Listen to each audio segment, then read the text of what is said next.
Hi everyone, this video is on corsets and sleep. Now, I believe that you don't have to wear your corset at nighttime to be able to waist train effectively, but for those of you who want to wear your corset to bed, then I have a few tips and tricks in this video to help you sleep through the night more comfortably.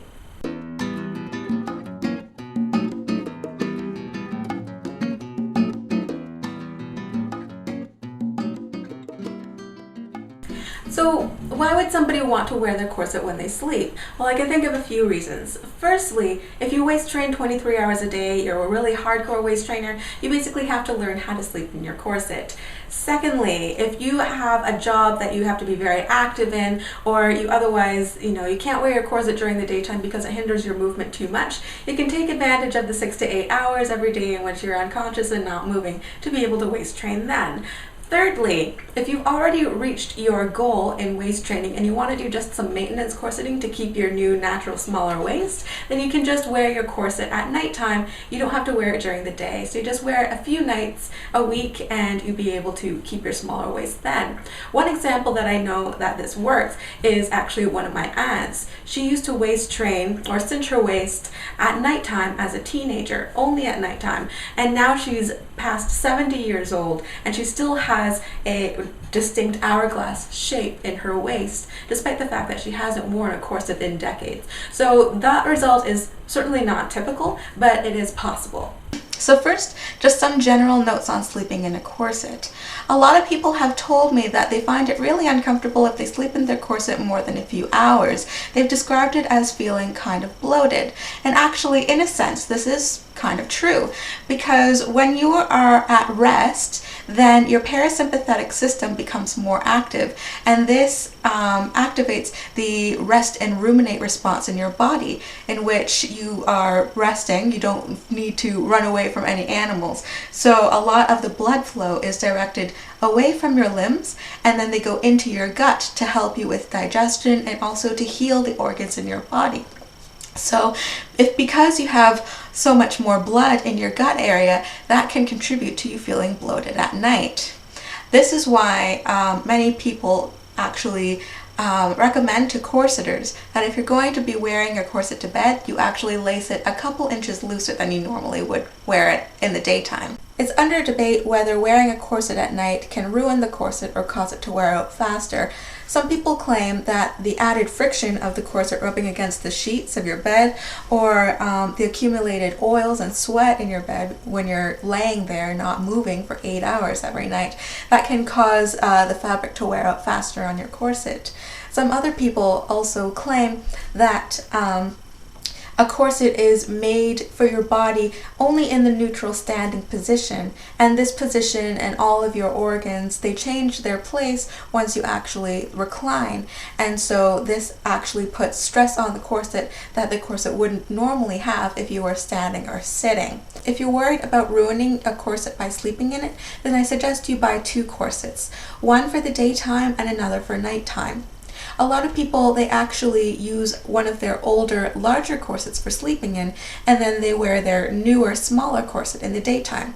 For instance, if you've already been waist training for a while and your first training corset, say, closed at 28 inches, and then you bought a new waist training corset that closed at 26 or 24 inches, then you would wear the old corset that closed at 28 inches during the night, and then you would wear your newer corset with a smaller waist reduction during the day. Although it's not completely necessary for everyone, some people may prefer to sleep in a corset that's much shorter and lighter than others. For instance, a waist cincher here. This is the baby corset from what Katie did, and it's only 7 inches high, so it's not going to cover that much of your stomach, so this could possibly reduce some of the bloating problem for you. Some people might also sleep in a ribbon corset because it's much lighter and cooler at nighttime. Alternatively, some people don't wear corsets at all, and they would instead cinch their waist with a wide leather belt at night, something without boning, so nothing will be poking into their skin. For back sleepers, you might find that the corset causes your pelvis to tuck under, especially if you don't have a supportive mattress and it tends to dip in the middle. To maintain the natural curve in your lumbar area, you may find it more comfortable if you slip a small pillow or rolled up towel under the small of your back and another small pillow or towel under your knees. This will take considerable pressure off of your back and also somewhat prevent you from rolling around everywhere while you sleep.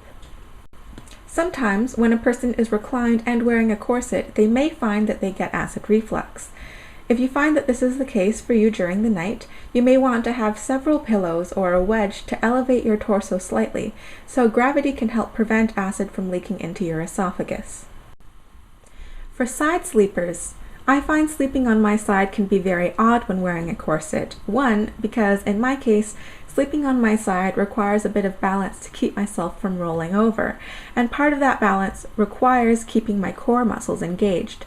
Of course, when you're flexing your core muscles inside of a corset, you're providing resistance to the restriction, which can get uncomfortable. Secondly, most of my restriction comes at the sides of my torso as opposed to my front. So when I lay on my side, I have a huge gap between my corset and the bed. If the corset isn't heavily boned, then my hips can shift, and this causes my upper hip to jut out, creating more tension on that side of the waist that I'm used to, and thus creating more discomfort. To avoid this, once again, I can use a small pillow or rolled up towel to fill the hollow between my waist and the bed. This will keep my spine straight and my hips aligned. One trick I learned from a pregnant lady is to have an additional pillow behind my back to prevent me from rolling over during the night, so I have that support to lean against instead of balancing on my side. You may also find it more comfortable on your hips to put a small pillow between your knees to keep your hips aligned. For tummy sleepers, this is the only time that I will ever admit that a flat-fronted corset might be more comfortable than a Victorian corset. Most health professionals would not advise sleeping on your stomach at all, never mind in a corset, but realistically speaking, there are tummy sleepers out there.